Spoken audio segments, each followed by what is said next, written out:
In a remote Himalayan village, nestled between snow-capped peaks and whispering pine forests, lived a boy named Arjun. He was known not for strength or brilliance, but for his quiet persistence.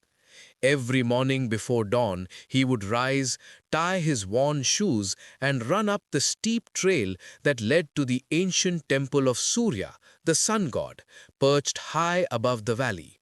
The villagers often chuckled. Why run to a temple every day? They'd ask. The gods don't need exercise.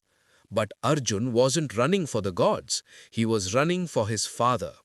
Years ago, his father, a humble potter, had slipped on that very trail during a storm, falling into a ravine.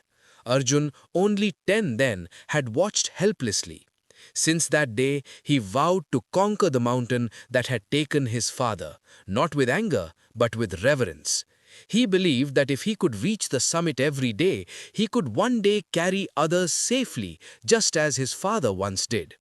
But the trail was cruel. It twisted through fog and ice, with stones that bit into his soles and winds that howled like wolves.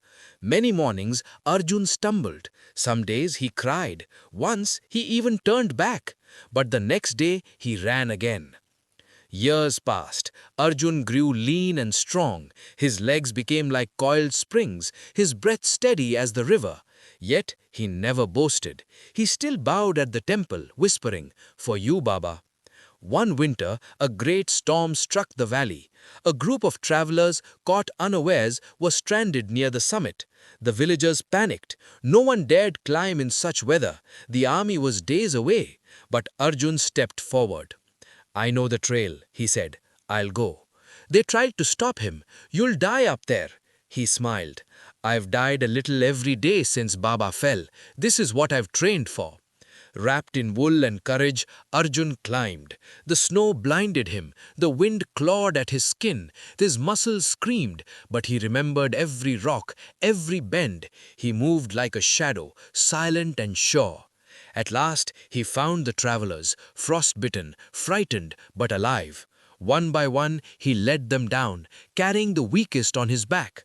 It took 2 days. When he finally returned, the village erupted in tears and cheers. The head elder embraced him.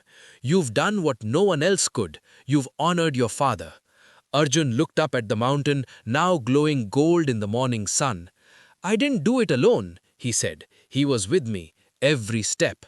From that day on, the trail was renamed Arjun's Path, and he became a guide, helping others climb not just mountains, but their own fears.